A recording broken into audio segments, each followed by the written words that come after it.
नमस्कार। ड्रीम संकल्प news talk show में आप ही सबका बहुत बहुत स्वागत है। मैं बोलूंगा तो बोलोगे कि बोलता है। जैसे कि आप सब लोग जानते हैं, मुरादाबाद पीतल नगरी है और ये सबसे बड़ा यहाँ पे एक्सपोर्ट का काम होता है, व्यवसाय होता है। अगर एक्सपोर्ट सब सही चल रहा है, सब कुछ सही चल रहा है, तो आज हमारे साथ मौजूद है एक ऐसा नाम जो मुरादाबाद की पीतल नगरी को ग्लोबल पहचान दिलाने में अहम भूमिका निभा रहे हैं। हम स्वागत करते हैं जेपी सिंह साहब का, जो चेयरमैन है एक्सपोर्ट एसोसिएशन यस के और डायरेक्टर हैं कैनवेस सरताज वर्ल्ड वाइड के। सिर्फ व्यापारी नहीं, समाज सेवा के क्षेत्र में भी इनका योगदान सराहनीय है। ये ट्रस्टी हैं Moradabad charitable trust and health research centre के और जुड़े हुए हैं Asian Vivekananda super speciality hospital से भी। तो आइए बिना देर करे शुरू करते हैं एक बेहद खास और अहम चर्चा, टैरिफ का असर मुरादाबाद से दुनिया तक। सर, आपका बहुत बहुत स्वागत, आप हमारे बीच में आ जाए। जब से हमने अपना थंबनेल डाला है कि हमारे साथ जेपी सिंह साहब रहेंगे, तो व्यूअर्स में बहुत एक्साइटमेंट है, बहुत हम पे क्वेश्चंस पूछ रहे हैं लोग, क्योंकि सर नो डाउट मुरादाबाद की लाइफ लाइन है एक्सपोर्ट। अगर एक्सपोर्ट डिस्टर्ब होता है तो मुरादाबाद डिस्टर्ब होता है। जैसे टैरिफ बढ़ाया, ट्रंप ने टैरिफ लगाया, तो एक्सपोर्टर्स के साथ साथ मुरादाबाद की पब्लिक भी बहुत परेशान थी। सब लोग कहते हैं अब क्या होगा, एक्सपोर्ट को कैसे चलेगा, मुरादाबाद का विकास कैसे होगा। तो इसी के कुछ क्वेश्चंस मैं आपसे पूछना शुरू करूंगा। सर आइए शुरू करते हैं। जैसे अमेरिका और यूरोप के बढ़ते टैरिफ का मुरादाबाद के एक्सपोर्ट पर असली असर कितना पड़ा है? देखो कि जैसे आपने कहा कि मुरादाबाद की जो इकॉनमी है वो एक्सपोर्ट इकॉनमी। सर, अगर यहाँ पे पैसा नहीं आएगा तो जाहिर सी बात है वो बाकी के नीचे तक फिल्टर आउट नहीं होगा। तो अमेरिका के और सबसे एक जो और बात है वो ये है कि मुरादाबाद के प्रोडक्ट्स जो हैं वो डेकोरेटिव है सर, वो एसेंशियल डेली कमोडिटीज़ नहीं है। अच्छा, ये एक ख़ास तौर पे जब कहीं पे भी इस तरह की प्रॉब्लम्स होंगी या जब टैरिफ लगेगा, चीज़ें महंगी होंगी, तो लोग पहले अपनी रोज़मर्रा की चीज़ें खरीदेंगे, ये सब चीज़ें बाद में आती हैं। तो इसलिए ये सबसे पहले अफेक्ट होती हैं सर। जो, और जहाँ कहीं इवन वॉर्स लाइक जो सिचुएशन है उसकी वजह से भी हमारा यहाँ पे एक्सपोर्ट प्रभावित हो रहा है। जब एक्सपोर्टर के पास काम नहीं होगा, उस सप्लायर को नहीं देगा, सप्लायर कारीगर को नहीं देगा, तो पूरी अर्थव्यवस्था चेन है सर, चेन जो है वो डिस्टर्ब हो रही है। तो क्या टैरिफ की वजह से पीतल नगरी मुरादाबाद की पहचान और ऑर्डर दोनों खतरे में आ रहे हैं? देखिए, पहचान तो ऐसे ही रहेगी। जो मुरादाबाद का पीतल जो है, जहाँ जिसकी वजह से पहचान बनी है, वो पहचान तो रहेगी, लेकिन ऑर्डर ज़रूर खतरे में है। क्योंकि उसकी वजह है कि जब landed cost of the product ज़्यादा होगा तो वहाँ पे जाहिर सी बात है कि वो लोग उसको नहीं खरीदेंगे, उसका सस्ता विकल्प ढूंढने की कोशिश करेंगे। और कंट्रीज से जो है इस समय पूरा जोर वो भी लगा रहे हैं कि उनके प्रोडक्ट्स को भी अमेरिकी बाज़ार में रास्ता मिले। तो ये टैरिफ डेफिनेटली हमारे बिजनेस को बहुत अफेक्ट कर रहा है, परेशान कर रहा है। तो सर, छोटे और जो मझोले निर्यातक होते हैं जैसे एमएसएमई के लिए ये दौर कितना मुश्किल वाला साबित होने वाला है? देखिए सर, ये दौर बहुत मुश्किल दो वजह से है। टैरिफ तो जो लग रहा है वो तो सब पे ही लग रहा है सर, उसके साथ साथ जो दूसरी प्रॉब्लम सबसे बड़ी हम लोग फेस कर रहे हैं वो है रॉ मटेरियल की कॉस्टिंग। आज क्योंकि आप शायद जानते होंगे कि जो एक्सपोर्ट है वो कम से कम 3 से 6 महीने इन एडवांस चलता है। हमारे जो सैंपल्स जाते हैं उसकी प्राइसिंग जाती है, उसके बाद जो उसके ऑर्डर्स आते हैं नियरली 3 मंथ्स बाद लगता है टाइम। इस समय सिचुएशन ये है, मैं आपको आंकड़े देना चाहूँगा कि पिछले 3 महीनों में जो कॉपर है जिसकी प्राइस तकरीबन 950 रुपये किलो हुआ करती थी, आज वो 1350 रुपये किलो हो चुकी है। और एल्युमिनियम जो है वो 190-95 से 250 रुपये तक पहुंच चुका है। और जो ब्रास है वो एक अलॉय है जिसका 60% कॉपर होता है, 40% जिंक होता है। जब कॉपर महंगा हुआ तो ब्रास भी महंगा हो गया। ब्रास की जो कीमत है वो भी 200-250 रुपये प्रति किलो बढ़ चुकी है। अब ये जो ऑर्डर आए हैं, पहले तो आ नहीं रहे हैं, जो आ रहे हैं वो फिल करने मुश्किल हो रहे हैं क्योंकि उसकी कॉस्टिंग बढ़ चुकी है और बायर्स जो है वो इस चीज़ को प्राइस को रिवाइज़ करने में जो है वो इंटरेस्टेड नहीं है। हमारे जो आइटम्स के अंदर फाइन वर्क के अंदर चांदी का टाका लगता है, चांदी की प्राइसेस आसमान को छू रही हैं, चांदी की प्लेटिंग इतनी महंगी हो गई है, इसलिए हम लोग हर तरफ से मार झेल रहे हैं। ऐसा नहीं सिर्फ टैरिफ तो एक चीज़ है, उसके साथ साथ प्रोडक्शन लेवल पे भी बहुत सारे चैलेंजेस हम लोग फेस कर रहे हैं। इसलिए हम लोग तो एमएस जो मझोले निर्यातक है, बड़े निर्यातक भी परेशान है इस चीज़ के लिए। तो सर, जो विदेशी खरीदार हैं, बायर्स हैं, तो अब क्या लगता है वो चीन और वियतनाम जैसे देशों की तरफ शिफ्ट करेंगे? देखो, सबसे इम्पॉर्टेंट बात तो क्या है कि जो मैंने पहले भी कहा था कि हमारे प्रोडक्ट्स डेकोरेटिव हैं। डेकोरेटिव प्रोडक्ट्स की ज़रूरत तब महसूस होती है जब कोई फेस्टिविटी होती, खुशहाली होती है, और ये सब चीज़ें लास्ट इन द लिस्ट के अंदर सबसे आखिर में होती हैं कि जो ज़रूरत की चीज़ें डेली खरीदी जाती हैं। आप देखिए, जो चाइना और वियतनाम ने ख़ास तौर पे अपने आइटम्स को फंक्शनल बनाया है। अच्छा। हमारे जो है प्रोडक्ट जो है, हमारा फूलदान अगर पड़ा है तो पड़ा हुआ है, अगर हम अब हमारे प्रोडक्ट्स डेकोरेटिव है, फंक्शनल नहीं है, अगर हमें ये सब चीज़ों अपने अंदर चेंज लानी होगी, अगर हमें चाइना और वियतनाम जैसे कंट्रीज़ को अगर टक्कर देनी है, ये हमारे साथ जो डेफिनेटली जो लोगों को सस्ती और काम की चीज़ मिलेगी तो वो ज़्यादा उसको प्रेफर करेंगे, इसमें तो कोई दो राय नहीं। आपका मतलब है कि हमको काम की चीज़ों में आना चाहिए, डेकोरेटिव के अलावा ज़रूरतमंद चीज़ों पर भी आना जी, चाहिए। डेफिनेटली हमें बहुत सारी चेंजेस लाने की ज़रूरत है। हमें अपने हर पॉलिसी को रिव्यू करना पड़ेगा। हमें इसके लिए मैंने ऑलरेडी भी कई बार लिख भी चुका हूँ, ये कह भी चुका हूँ कि हमें मुरादाबाद के लिए एक डिज़ाइन सेंटर की ज़रूरत है, जो कि रिसर्च करके हमारे प्रोडक्ट्स को फंक्शनल प्रोडक्ट्स बनाने में, हल्का बनाने में, उसकी कॉस्ट कटिंग करने में, कला को मेंटेन करते हुए, ये चीज़ों के लिए रिसर्च करके हमारे कारीगरों को एजुकेट किया जाए। हमें यहाँ अपस्किलिंग सेंटर की रिक्वायरमेंट है। इन चीज़ों के लिए मैं बार बार सरकारी हर फोरम पे मैं ये मैटर को रेज कर चुका भी हूँ, लेकिन अभी तक हमें इसमें कोई सफलता नहीं मिली है। सर, जैसे डॉलर बढ़ रहा है, बहुत रोज आता है कि रुपया गिर रहा है, डॉलर पर बढ़ा, और सर ये ग्लोबल मंदी जो चल रही है बहुत ज़्यादा, तो इसका सर एक्सपोर्ट पर असर पड़ रहा है, निर्यात पर असर? 100% एक्सपोर्ट के साथ साथ सबसे पहले तो रोज़मर्रा के जीवन पे पड़ रहा है। अब हमारे यहाँ पे जो ऑयल है, पेट्रोल है, डीजल है, ये सब इंपोर्ट होते हैं। जब हमारा डॉलर जो है कॉस्टिंग बढ़ेगा, इसकी जो खरीद है वो इंपोर्ट है, वो डॉलर्स में होती है, इसकी कॉस्ट बढ़ेगी। अगर तेल की मतलब पेट्रोल की कॉस्ट बढ़ने का मतलब हर चीज़ की कॉस्ट बढ़ना। और उसके साथ जो हमारे, जैसे मैंने अभी बताया था कि हमारे जो मेटल्स हैं, जैसे कॉपर है, एल्युमिनियम, ये बहुत सारे मेटल इंपोर्ट होते हैं। जब इंपोर्ट होते हैं तो उसकी कॉस्टिंग बढ़ेगी, तो हमारा रॉ मटेरियल की कॉस्टिंग बढ़ेगी। अब जो इसकी वजह से हमारा जो है इन डॉलर के बढ़ने से हमारा बिजनेस बहुत अफेक्ट हो रहा है। अच्छा, पब्लिक को ऐसा लगता है कि डॉलर बढ़ रहा है तो आप लोगों को फायदा हो रहा है, कि आपने ऑर्डर बुक करे हैं 80 रुपये डॉलर में, अब 90 हो गया तो आपको फायदा हो रहा है? ये एक गलत फहमी है।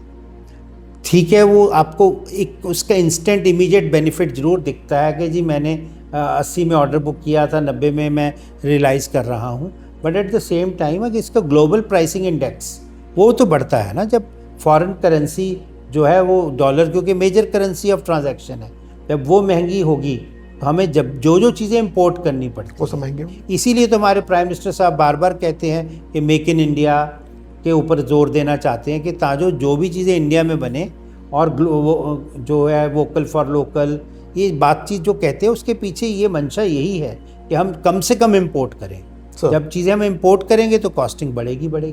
सर, जैसे एक्सपोर्ट में नए बाजार हैं, मिडिल ईस्ट है, अफ्रीका है, लैटिन अमेरिका है, तो सर ये एक्सपोर्टर्स के लिए क्या समाधान बन सकते हैं? देखिए, पहली बात तो ये है कि ये जो आप इकोनॉमीज़ की बात कर रहे हैं, ये बहुत समृद्ध इकोनॉमीज़ नहीं है। हाँ, तो वो सबसे पहले फिर मैं वही बात करूँगा कि हमारे हैंडीक्राफ्ट प्रोडक्ट्स महंगे हैं, डेकोरेटिव हैं, ये सब चीज़ों की ज़रूरत तो एक अफ्लुएंट मार्केट में होती है। पर मैं एक बात कहूँ कि हमारे जो प्रोडक्ट की जो इकोनॉमिक रेंजेस हैं, अब हमारा आइटम जो है पीतल के साथ साथ एल्युमिनियम में भी बन रहा है, लोहे में भी बन रहा है, उससे डेफिनेटली कॉस्टिंग तो थोड़ी कंट्रोल की जा सकती है और कर भी रहे हैं। वो इन मार्केट्स के अंदर जो है उसकी डिमांड फिर भी अभी उतनी नहीं है। दूसरी एक वजह और भी है, अगर मुझे किसी नए मार्केट में जाके अपना प्रोडक्ट को बेचना है, वो जो भी वहाँ पे इंपोर्टर होगा वो कहेगा ठीक है जी, आप अपना प्रोडक्ट यहाँ रख दीजिए, मैं इसको प्रमोट करके देखता हूँ, बिक जाएगा तो मैं पैसा दे दूँगा। हमारे जो कानून हैं वो इस तरह की इजाज़त नहीं देते कि हम कंसाइनमेंट बेसिस पे माल भेज सकें। उसके लिए हमारी export credit and guarantee corporation है, जिसको ECGC कहते हैं। ये भारत सरकार का एक उपक्रम है जिन्होंने एक्सपोर्टर्स की सेफ्टी के लिए बनाया है।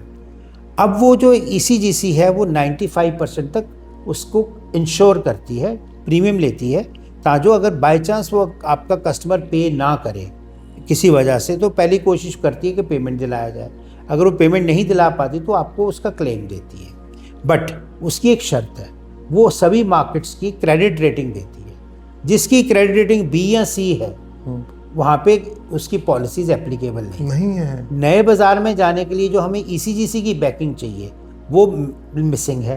इसके लिए डेफिनेटली मैंने कई पीछे रेगुलर बेसिस पे ECGC को भी लिखा है, मिनिस्ट्री ऑफ कॉमर्स को भी लिखा है कि अगर आप चाहते हैं, आप वैकल्पिक मार्केट्स की बात करते हैं, तो आप हमें इस चीज़ में सपोर्ट करिए बढ़िया चीज़ कि ताजो हमारी इनकी क्रेडिट रेटिंग जो है उसके लिए प्रेफर्ड कंट्रीज़ को आइडेंटिफाई करिए, और उसके लिए जो है ECGC हमें बैकिंग दे, ताजो हम अपना वहाँ जाके माल बेच के ट्राई करा सकें। जब वहाँ बिकेगा किसी भी इम्पोर्टर का तो अपने आप खरीदेगा, लेकिन उससे पहले जो कानून है या जो उसके लिए सपोर्ट चाहिए वो हमें मिसिंग है। तो इंश्योरेंस वगैरह नहीं होता, इसमें इंश्योरेंस हो जाए, उससे आप सेफ हो जाए? देखिए, इंश्योरेंस जैसे मैंने बताया 2 तरह की इंश्योरेंस होती है। मैरिन इंश्योरेंस होती है ट्रांजिट के लिए, जो कि अपनी दूसरी रेगुलर इंश्योरेंस कंपनीज देती हैं, लेकिन एक्सपोर्ट क्रेडिट की इंश्योरेंस जो है वो केवल ECGC देती तो वो है। देती है। वो ECGC की जब तक उसकी क्रेडिट रेटिंग नहीं होगी कस्टमर की, कंट्री की, तब तक वो उसकी वो नहीं देगी। कौन सी कंट्रियां सर जो एक कैटेगरी में आती हैं? तो उसमें यूरोप है और अमेरिका है। वही दोनों कंट्रीज हैं सर। जैसे डिजिटल एक्सपोर्ट चल रहा है बहुत आजकल, ई-कॉमर्स प्लेटफॉर्म आ गया है, तो क्या ये सब ये पारंपरिक एक्सपोर्ट का विकल्प बन सकते हैं सब? देखिए, विकल्प पूरी तरह तो नहीं, लेकिन कुछ हद तक। अच्छा। उसकी वजह क्या है कि आप बल्क एक्सपोर्ट में आपने 1 लाख पीस एक्सपोर्ट किया, ई-कॉमर्स में आप सिंगल पीसेस कर रहे हैं, तो नेचुरल रिटेलिंग कभी भी जो है बल्क एक्सपोर्ट का विकल्प तो नहीं बन सकती।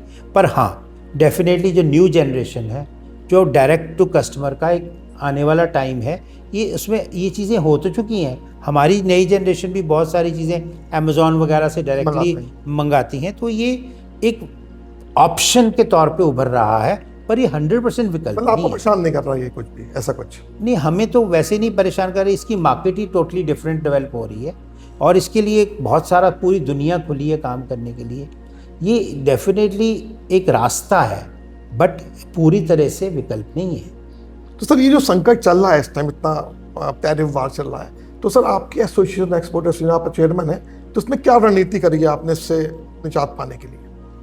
हम हर लेवल पे, हर जगह पे मिनिस्ट्रीज़ के साथ संपर्क में हैं।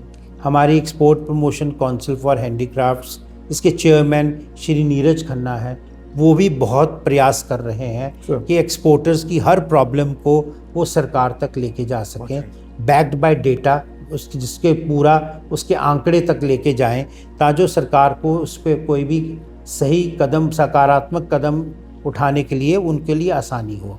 इसलिए हम लोग तो रेगुलर बेसिस पे हर वो प्रॉब्लम गवर्नमेंट तक एस्केलेट कर रहे हैं। हमारी यूपी सरकार भी इसके लिए कुछ चीज़ों के नई एक्सपोर्ट नीति के तहत कई चीज़ों की उन्होंने इस चीज़ की सुविधा दी है, जैसे कंटेनर फ्रेट की सब्सिडी को थोड़ा बढ़ा दिया गया है, कैटलॉग के लिए सब्सिडी है, ई-कॉमर्स के बेसिस के ब्रांडिंग सर्विसेज के लिए भी ये उसमें उन्होंने सब्सिडी देनी शुरू की है, जो पहले नहीं होती थी या बहुत कम थी। ऐसे भारत सरकार के, लेकिन प्रॉब्लम क्या है कि जो भारत सरकार की नीतियां हैं उसके ऊपर WTO, जो वर्ल्ड ट्रेड ऑर्गेनाइजेशन है, उनका बहुत असर होता है, क्योंकि इंडिया WTO का सिग्नेटरी है, तो उसको उनके मानक जो है मानने पड़ते हैं। इसके लिए जो हमारी एक फोकस स्कीम हुआ करती थी, जिसमें तकरीबन अबाउट हमें MEIS 7% के करीब मिलता था, वो बंद हो चुकी है। हमारा जो RODTEP मिलता है, जो remission of duties and taxes है, वो उसकी जो रेट्स हैं वो इतने कम हैं कि वो इनसिग्निफिकेंट है। और उसके साथ साथ जो हमारी सबसे बड़ी प्रॉब्लम है, आज की चुनौती है, वो है कस्टमर की लैंडेड कॉस्ट। जो लैंडेड कॉस्ट है कस्टमर की, उसके ऊपर लॉजिस्टिक्स जो है वो बहुत इम्पॉर्टेंट रोल प्ले करता है। अंतर्राष्ट्रीय फिगर्स देखे जाएं तो तकरीबन लॉजिस्टिक कॉस्ट 7% है, लेकिन इंडिया से जो लॉजिस्टिक की कॉस्ट है वो 14% से ऊपर आ रही है। डबल। ये चीज़ मैं कई बार जितिन प्रसाद जी को भी मैंने पर्सनल तौर पे भी ये बात बोली, और उन्होंने रिप्रेजेंटेशन भी दिया कि हमें भारत के अंदर एक फ्रेट रेगुलेटरी अथॉरिटी चाहिए, कि जो है विदेशी कंपनियां जो मनमाने रेट्स लेती हैं उनको कंट्रोल करने में, रेगुलेट करने में हमें उसकी ज़रूरत है।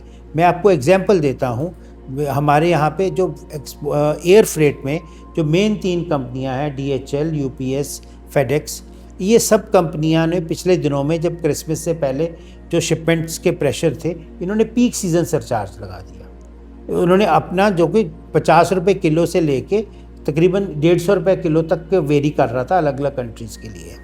अब ये जो कॉस्टिंग महंगी कर दी, कस्टमर तो पे नहीं करेगा, उसका पे तो हमें करना पड़ेगा। एक तरह से ब्लैकमेलिंग हुई sir. Of course this is definitely blackmailing of the essential services, लेकिन इसके ऊपर कोई सुनाई नहीं है, बिकॉज इसके ऊपर कोई फ्रेट रेगुलेटरी अथॉरिटी नहीं है। इसके लिए हमें बहुत ज़रूरी है कि जो है हम भारत सरकार इसके ऊपर कदम ले। आपके माध्यम से भी मैं चाहूँगा कि ये बात भारत सरकार तक पहुँचे और वो इस चीज़ को समझे और इस चीज़ के ऊपर एक विकल्प हमें दे। इसके साथ साथ हमारे जो पोर्ट्स हैं, वो कोई भी पोर्ट्स जो है इतने डीप नहीं हैं कि यहाँ मदरशिप्स आ सकें। अभी रिसेंटली गुजरात सरकार काफ़ी काम कर रही है इसके ऊपर। गुजरात मैरीटाइम बोर्ड ने एक वाधवान पोर्ट बनाया, उसको छोड़ के सभी पोर्ट्स जो हैं, जो हमारे मेन है नवा शिवा जो JNPT है, वो इतने गहरे नहीं हैं।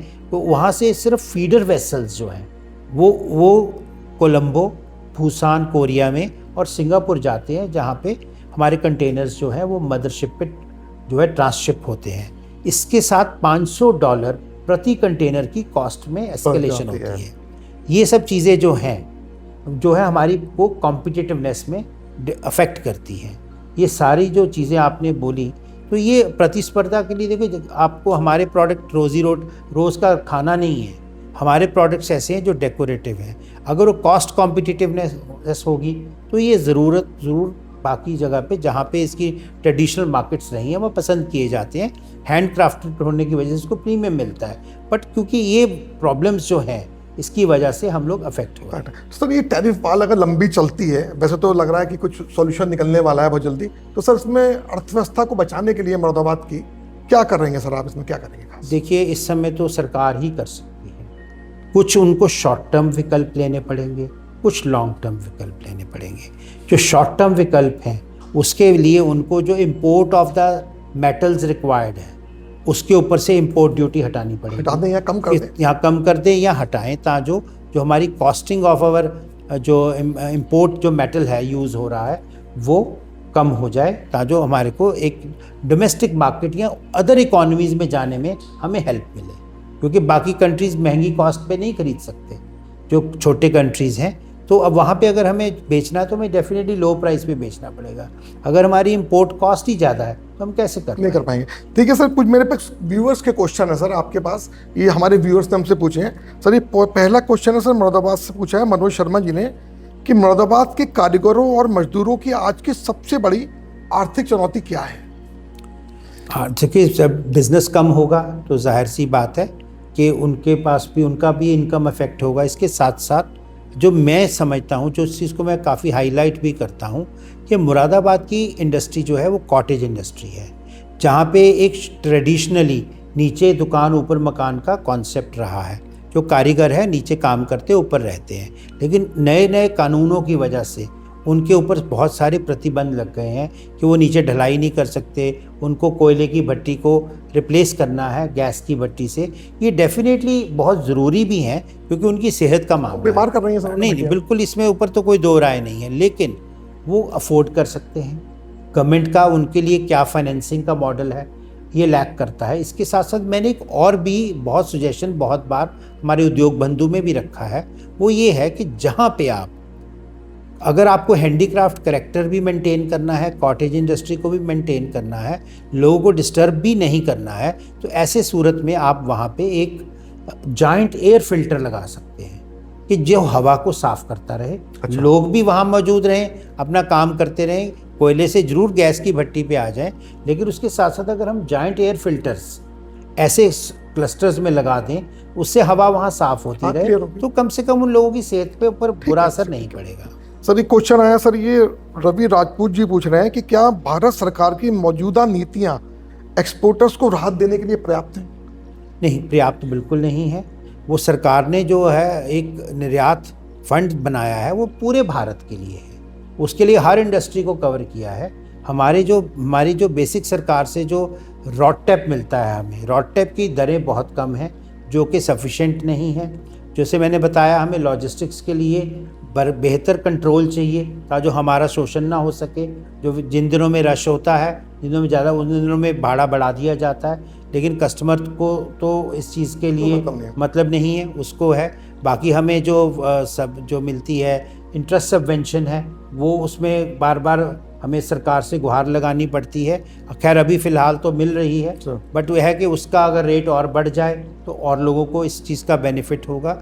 बाकी एक्सपोर्ट के अंदर कई चीज़ें और भी हैं, जैसे इलेक्ट्रिसिटी की ड्यूटी है और चीज़ें, जो अगर हमें सरकार इन चीज़ों में राहत दे तो हम चाइना जैसी इकोनॉमीज़ के साथ कम्पीट कर सकते हैं। सर वैसे आप बहुत कुछ बता चुके हैं टैरिफ वार के बारे में, फिर भी व्यूअर्स ने क्वेश्चन पूछा है, टैरिफ वार का भारत की जीडीपी और रोजगार पे कितना बड़ा प्रभाव पड़ सकता है? देखिए, अगर मैं हैंडीक्राफ्ट एक्सपोर्ट की बात करूं तो उसको तकरीबन 33,000 करोड़ का एनुअल एक्सपोर्ट है। पूरा मुरादाबाद का जो 11,000 करोड़ का हुआ करता था, तकरीबन इस समय जो अनुमान आ रहे हैं, अभी एक्चुअल आंकड़े तो डीजीएफटी से पता चलेंगे, तकरीबन 8,000 करोड़ के करीब रह घट गया है। जो कि तकरीबन अगर जैसे जैसे निर्यात कम होगा तो जाहिर सी बात है एक्सपोर्टर के पास नहीं होगा, वो सप्लायर को नहीं ऑर्डर दे सकता, सप्लायर कारीगर से काम नहीं करा सकता, अफेक्ट तो सारे हो पड़ेगा। सर अभी आप फ्रैंकफर्ट करके आए हैं, अभी आप दिल्ली फेयर करके आए हैं, कैसी फेयर रही, कैसा वॉक इन रहा, क्या उम्मीद है सर इन फेयर से आप? देखिए, फ्रैंकफर्ट फेयर में भी फुटफॉल अच्छा था और दिल्ली फेयर में भी फुटफॉल अच्छा था, बट बात यही है कि वो कितने ऑर्डर मटेरियलाइज होते हैं, ये देखने वाली बात है। तो टाइम विल टेल। ये तो क्या वेट एंड वॉच सिचुएशन है, जो कि देखो ग्राहक का इंटरेस्ट है, ग्राहक को भी काम करना है, वो आता है मार्केट में आता है, वो फिर कॉस्ट यहाँ से अपने सारी इनपुट्स लेके अपने कंट्री में जाता है, तो एनालिसिस करता है कि भी मुझे यहाँ पे आने पे माल कितने का पड़ेगा और मैं कितने का बेच पाऊँगा।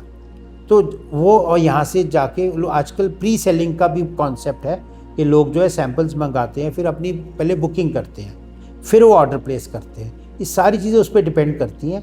अभी जो है कि ऐसा नहीं है कि आए और मौके पे ऑर्डर लिखा गए, वो सिचुएशन तो नहीं है, टाइम लगता है। हाँ, टाइम लगेगा। अभी ये तो वेट एंड वॉच सिचुएशन है।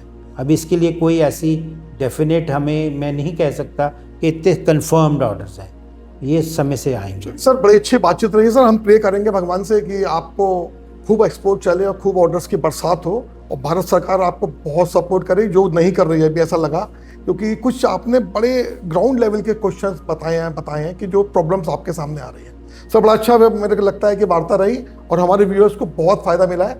सर एक छोटा सा मूवमेंट हमारी टीम की तरफ से, ताकि आपको याद रहे हमारा ड्रीम फाउंडेशन न्यूज़। बहुत बहुत धन्यवाद सर, बहुत बहुत धन्यवाद। मेरा भी आपके व्यूअर्स को एक बार फिर से नमस्कार और धन्यवाद।